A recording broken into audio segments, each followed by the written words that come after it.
सुप्रभात मित्रों, आज नया साल का पहला दिन है। So happy new year. नए साल की आपको खूब खूब बधाइयाँ। आज नया साल गुरुवार के दिन से शुरू हो रहा है, मीन्स थर्सडे। सो मैं आपको आज बताना चाहती हूँ गुरुवार के दिन की विशेषताएं, इस दिन कौन सा व्रत रखना चाहिए, कौन सी कथा सुननी चाहिए, उसके बारे में। तो चलो शुरू करते हैं। क्या आपने कभी सोचा है कि बृहस्पति व्रत क्यों इतना खास है, मीन्स थर्सडे का व्रत इतना खास क्यों है? आज मैं आपको एक ऐसी कहानी सुनाऊंगी जो आपके जीवन बदल सकती है ये व्रत करने से या इस कथा को सुनने से। किसी गांव में एक साहूकार और उसकी पत्नी रहती थी। उनका घर धन और अनाज से भरा रहता था, सब कुछ था, लेकिन साहूकारनी बहुत कंजूस थी। कोई भी भिखारी आता तो वो उसे दान ही नहीं देती, घर के काम में लगी रहती और कह देती बाद में आना। एक दिन एक साधु महात्मा बृहस्पति को उनके घर आए और भिक्षा मांगी। साहूकारनी ने कहा, इस समय मैं काम में व्यस्त हूँ, बाद में आना। साधु महात्मा चले गए। कुछ दिन बाद वही साधु फिर से आए। साहूकारनी ने फिर टाल दिया, बोला मैं अभी भी काम में व्यस्त हूँ।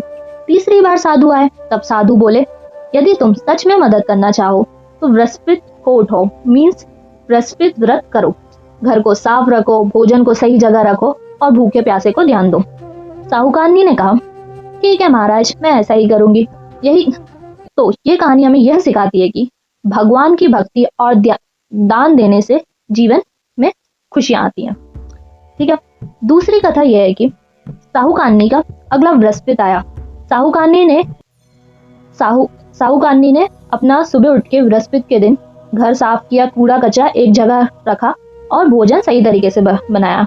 घर के पुरुषों ने उसकी बहुत तारीफ की क्योंकि साहूकारनी ने पहली बार इतने अच्छे से कुछ किया।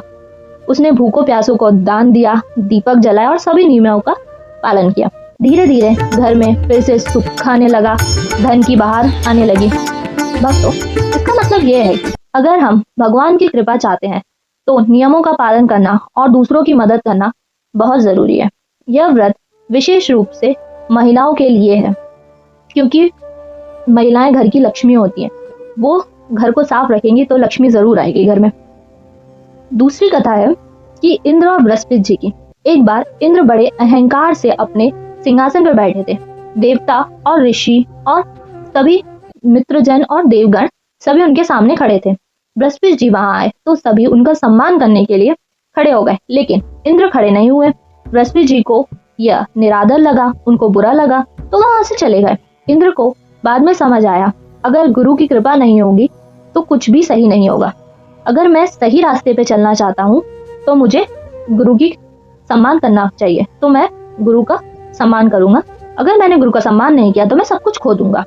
इंद्र ने बड़े विनती से अपने गुरु की ओर झुककर क्षमा मांगी।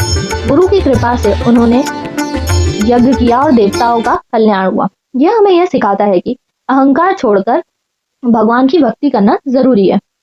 दोस्तों, हमें इन कथाओं से क्या सीख मिलती है? पहली सीख यह है कि गुरु और भगवान की भक्ति से ही जीवन में सुख शांति मिलती है। दूसरी सीख यह है कि दान और दूसरों की मदद करने से हमारे घर में धन और लक्ष्मी का वास होता है। तीसरी यह है कि अहंकार छोड़कर विनम्रता लानी चाहिए। चौथी, हमें नियम और परंपराओं का पालन करना चाहिए। पांचवी और विशेष, बृहस्पति व्रत विशेष रूप से घर में शांति और ज्ञान लाता है।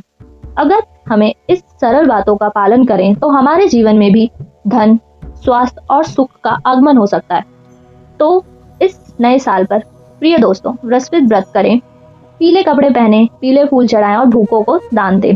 भक्ति और ध्यान से अपने जीवन में खुशियां, संपत्ति और ज्ञान लाएं।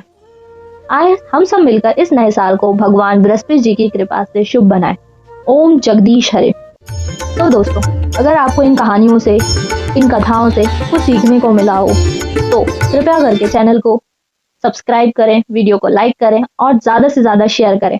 आपके सपोर्ट से इसी तरह की और वीडियो लाने का मुझे मोटिवेशन मिलेगा। Once again happy new year. नए वर्ष की खूब खूब शुभकामनाएं।